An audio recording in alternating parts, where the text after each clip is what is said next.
Озматаны кимедім, біз болар деп ай. Жиын тойға бармадым, сөз болар деп ақтауға. Таза сақтап бойымды жүрдім жеке, бір өзіңдей перизат кез болар деп ақтауға.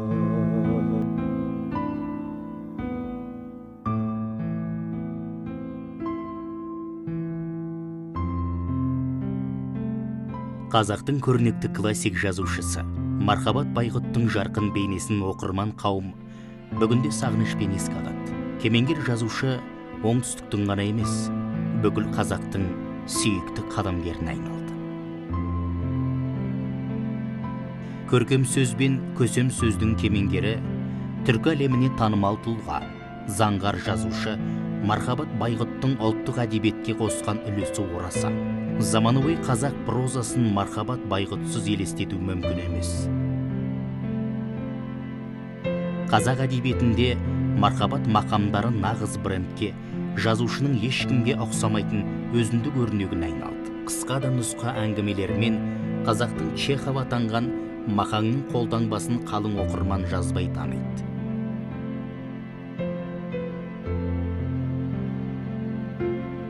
Қазақ әдебиетіне үлкен олжа салған жазушы болса, осы Мархабат Байғұт. Ешкімге ұқсамайтын бір қасиеті, ол өмір бойы оңтүстік Қазақстанда өмір сүрді.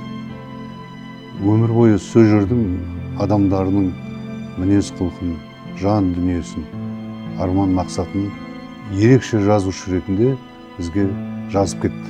Тас жаратын талантың болса, қайда жүрсең де ол халқыңа қызмет істей аласың. Сондықтан да Мархабат Байғұттың таланты ерекше болады. Сондықтан да ол оңтүстікте жүріп те қазақ әдебиетінің ең іргелі жазушылардың біріне айналды. Орыстың классик жазушысы Андрей Платоновтың менсіз халық бүтін емес деген сөз еске. Қазақ әдебиеті Мархабат Байғұтсыз бүтін емес. Жазушының жанр таңдайтыны секілді, жанр да жазушының таңдайды. Осы тұрғыдан алғанда екеуінің қабысқан жерінен, екеуінің үндескен жерінен, екеуінің сәйкестікте келген жерінен классика туады. Сол секілді мақаңды да қазақ әдебиетіндегі Бейімбет Майлиннан кейін, Тәкен Әлімқұловтан кейінгі классик әңгімеші деп атар едім. Қай шығармасын алмасақ та, ол кісінің әрі әлеуметтік жүгі ауыр, әрі сондай күрделі тақырыптарды өте биязы, өте жібектей ескен, жылы иіспен ол кісі жүрекке жылы жеткізе біледі. Сонысымен де Мархабат аға ол өзіндік бір қолтаңбасын қалдырды деуге болады. Басқа қаламгерлерге ұқсамайтын ерекше бір жылылық бар. Мархабаттың шығармашылығы бір әдемі шығармашылық. Жазушының негізгі міндеті өзі өмір сүрген қоғамның көркем суретін салу. Және сонымен бірге сол қоғамның адамдарының бейнесін жасау.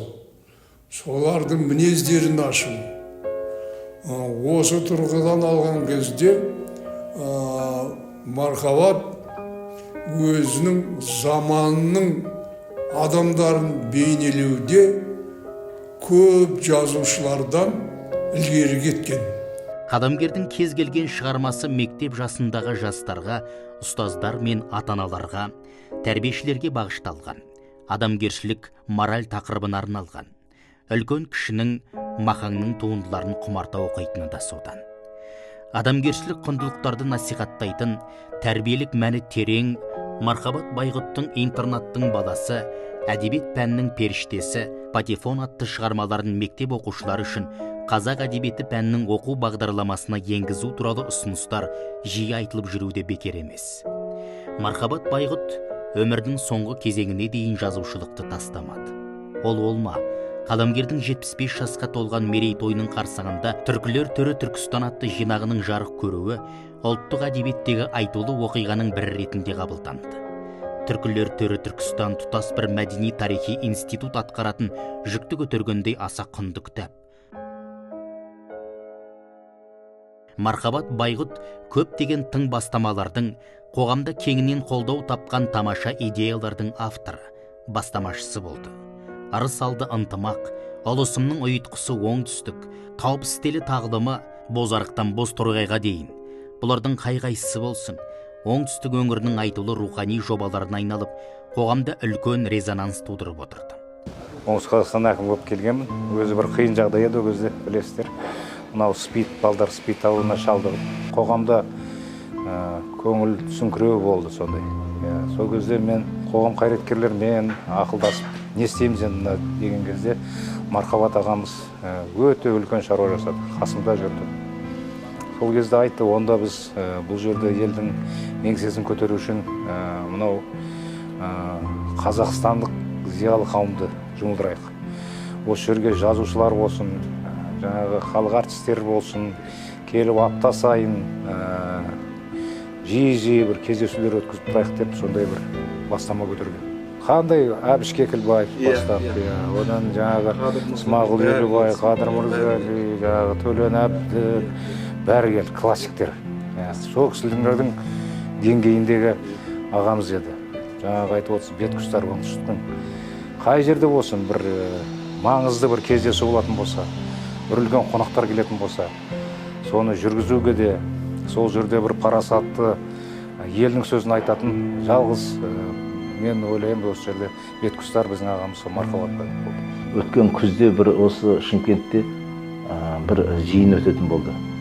Астанадан, Алматыдан, осы Шымкенттен, облыстан зиялы қауым қатысатын, сол кезде сол жиынды жүргізетін адам іздедік.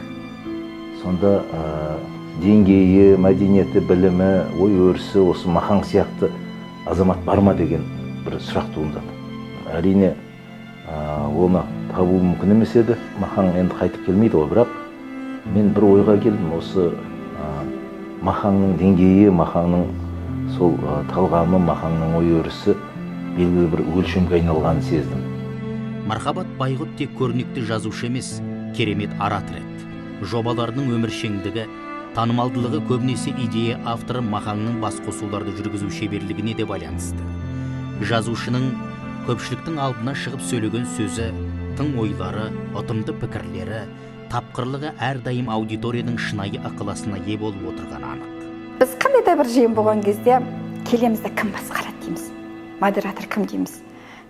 Мархабат Байғұт аға дейміз. Өйткені біз білеміз, демек ол жиын мағыналы, мәнді, жаңағы жинақы, шашырамайды, шашауын шығармай әдемілеп, сосын ол кісінің арасында әдемі бір әзілдері бар ғой.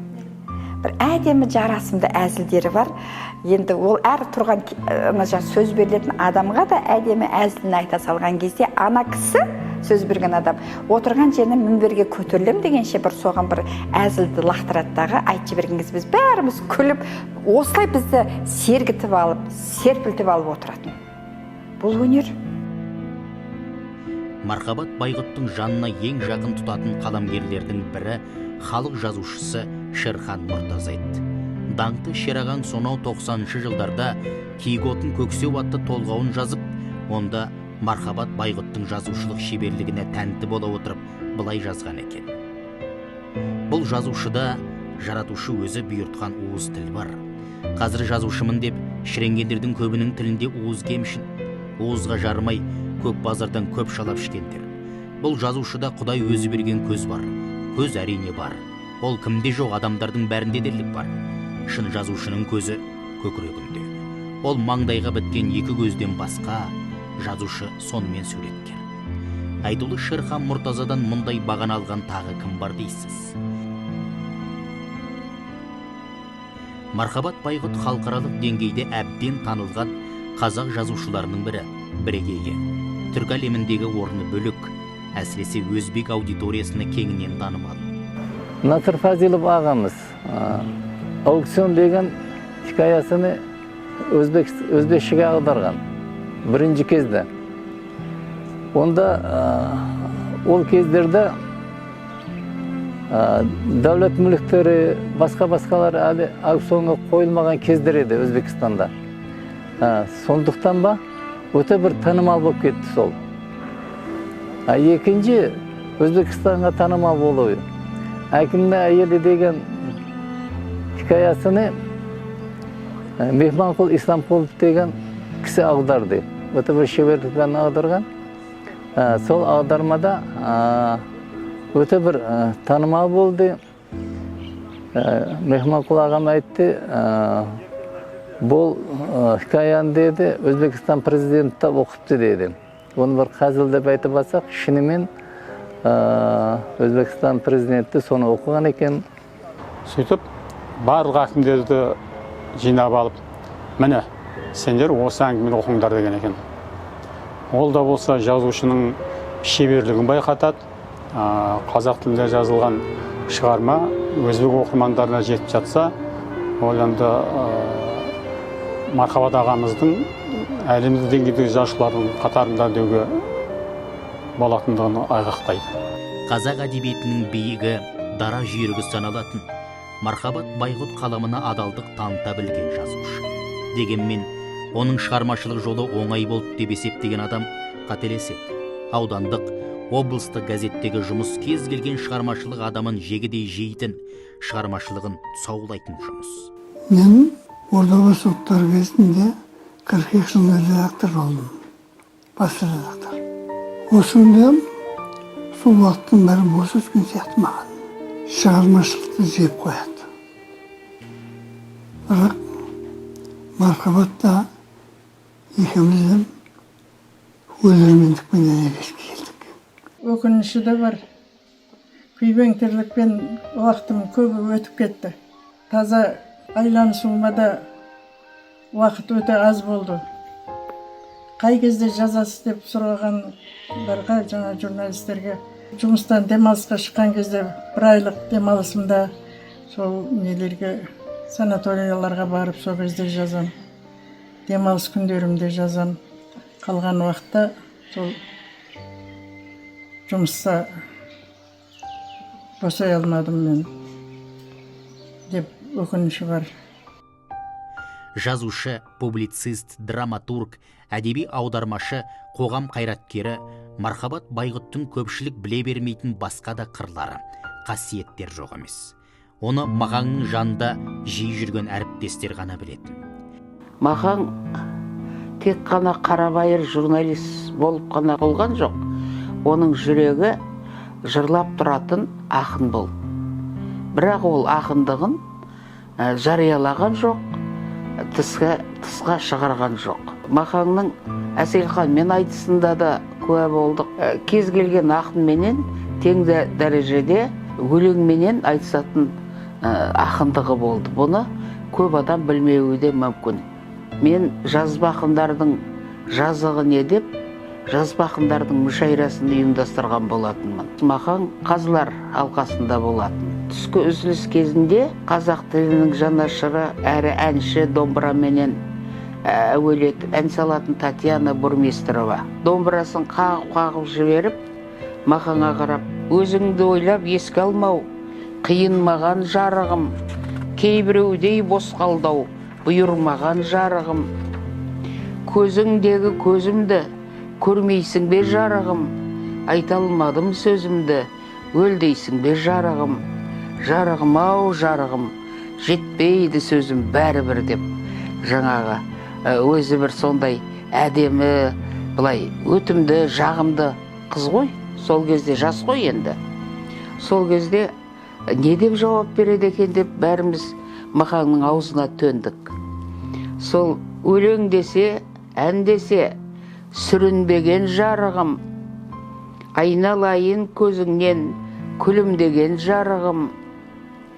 Через адам отырсын қапияда жарығым, мен дегенде гүл жайнап, жыр арнадың жарығым.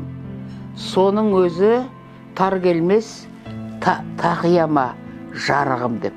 Көрдің бе, Татьяна дегенге Тақияма дегенді ұйқастырып отыр. Бұл да жаңағы поэзияның, ақындықтың бір белгісі. Мархабат Байғұт жастардың үлкен жанашыры, ұстазы, тәлімгері болды. Мақаңның қолдауымен көптеген жаңа есімдер ашылды. Талай талантты жас ақын жазушылар елге танылды. Адамды адам іздеу деген ғажап сезім, тамаша бақыт қой. Бүгінде Мархабат Байғұтты іздейтін жастар өте көп. Жанына жастар көп жиналатын, бағдар сұрайтын, ақыл кеңес алатын. Мархабат Байғұт томағасын сыпырған, тұсауын қиған, сол жастардың бір қатары бүгінде әдебиет әлемінде жарқырап шығып, жаңа есімге айналып жатыр. Мархабат көкемнің кіндік қаны тамған пістелдегі қара шаңырағында, алма бауында таңға дейін өлең оқып, сыр бөліскен сәттердің мен де ортасында болдым, куә болдым. Қазақ әдебиетінің биігі, дара жүйрігі саналатын Мархабат Байғұттың шығармашылығы толық ашылған жоқ. Ол әлі де терең зерттеуді қажет етеді. Бұл ретте Мархабат Байғұт атындағы әдебиетшілер үйін ашу жайлы ұсыныс жиі айтылып жүр. Бұл бастаманы бүкіл қаламгерлер қауымы, қоғам қайраткерлері бір ауыздан қолдап отыр. Мархабат Байғұт атындағы әдеби үйі біздің болашағымызға, келешек ұрпақтарымыздың өсіп-өнуіне, жарқырап шығуына көмектеседі. Өйткені оның ішінде Мархабат Байғұтпен бірге, Мархабат Байғұтпен қатар жұмыс істеген, қатар жазу жазған Дулат Исабеков сияқты, Темірхан Медетбек сияқты, Қарауылбек Қазиев сияқты, тағы да толып жатқан оңтүстіктегі жазушылардың дүниелері тұрады ғой деп ойлаймын. Мархабат атындағы әдеби үйдің қажеттілігі сезіліп ақ тұр. Жақсы болған болар еді. Мархабаттың орталығына шығу болады деп ойлаймын. Бұл ұрпаққа керек нәрсе. Жұрт қызба оқымайды деп жүр ғой, кітап оқиды. Кітап жиналып тұрса, кітап оқиды. Сондай қасиетті шығармалар жазған Мархабат ағамыздың үйін ашу біздің ұрпақтар үшіміз керек. Неге? Қазіргі ұрпақтарымыз кітап оқып атқан жоқ. Осы Мархабат Байғұт үйі ашылса, сол алғалы тағы да қанша бір жобалармен жұмыстар істеледі. Өте қажетті деп ойлаймын. Бастама көтеріп жатыр екенсіздер. Мен өте қолдаймын оны. Журнал шығару керек. Оған тиісті өзіміздің үлесімізді қосамыз ғой деп ойлаймын. Жаңағыдай творческолық бір орталық құру да керек деп ойлаймын мен. Сондықтан осы елдегі біздің жаңағы әріптестеріміз, осы елдің алдында жүрген азаматтарды осы бастамаға толықтай қосылып, жаңағыдай қолғабыс тигізсін деп мен соны шақырамын. Оңтүстіктегі әдеби ортаның қалыптасуына үлкен үлес қосқан Мархабат ағаның аты да сол әдебиет үйі арқылы жалғасу керек қой деген пікірді қолдаймыз, қуаттаймыз. Бұл қазіргі жас қаламгерлер, әсіресе Мархабат ағаның ұстаз тұтқан жастар үшін бір жақсы шығармашылық орта болар еді деген ойдамыз. Мархабат Байғұт атындағы жаңағы әдебиетшілер үйі деп айтауға бізге толық құқық береді. Бұл өзі ешкім неге оның аты берілді деп айта алмайды. Өйткені ол тірісінде сол бүкіл жазушылардың ұйытқысы болып, соларға қамқорлық көрсетіп, барлығын филиалын басқарды, басқа өзінің әлгі лауазымын тастап, қызметін, ақшалы қызметін тастап, осы қоғамдық ұйымға келген болатын. Сол ұйымның әлгі жоғын жоқтады, сол ұйымның әлгі жағдайын жасауға атсалысты. Сондықтан да мен ойлаймын, әдебиетшілер, өткенін ұмытпаған әдебиетшілер және болашақты ұмытпайтын әдебиетшілер Мақаңның атын беруге, ондай үйге қарсы емес деп ойлаймын. Егер Мақаңды сыйлайтын болсақ, құрметтейтін болсақ, Мақаңды ұдайы зерттеуіміз керек. Оны зерттеушілердің бір жаңа буынын қалыптастыруымыз керек. Мархабат Байғұт атындағы әдебиет үйін ашса деген тілек бар екен. Мен тілекке толық қосыламын. Халқымыз көп шоғырланған оңтүстік облыстағы үлкен бір әдемі шығармашылық орталық болады. Жастардың түлеуіне, дамуына үлкен мүмкіндік береді деп есептеймін. Соңғы жылдар оңтүстік өңірде Мархабат Байғұт атындағы әдебиет үйін ашу жайлы бастама көтеріліп жүр. Бұл ретте ағамыздың әдебиет пен өнерге, жалпы ұлттық мәдениетке сіңірген еңбегі зор. Сонымен қатар ақын жазушыларға, өңірдегі журналистерге қолдау көрсетіп, әдеби ортаның қалыптасуына жол ашқанын да біз ұмытқан жоқпыз. Сондықтан өңірде әдебиет үйі салынып, оған қабырғалы қаламгердің аты берілсе, бұл тек құрмет емес, кейінгі ұрпаққа өнеге боларлық іс деп ойлаймын өзім. Ел газеті Егемен Қазақстанда Мархабат Байғұт атындағы әдебиетшілер үйін оңтүстіктен ашу керектігі туралы мәселе көтеріп, көлемді мақала жазған едім. Мақалама жан-жақтан оқырман қауым қызу пікір білдірді. Бұл орынды ұсыныс маған дейін айтылған, менен кейін де айтылып келе жатыр. Демек, бұл бір адамның, бірнеше адамның ұсынысы емес, қалың оқырманның қалауы болып отыр. Алдағы уақытта Мархабат Байғұт атындағы әдебиетшілер үйін оңтүстікте ашу туралы орынды бастама аяқсыз қалмай, нақты нәтиже шығаруына күш салуымыз керек. Қазақ прозасы мен драматургиясының көкжиегін кеңейткен, әдебиет әлемінде өзіндік өрнек салған бір туар қаламгер Мархабат Байғұт қазақ жұртына теңдессіз мұраны тарту етіп кетті. Оның қазақ әдебиетінің алтын қорына енген шоқтығы биік шығармалары көптің көңілінде мәңгі жасап, келешек ұрпаққа рухани азық болары сөзсіз.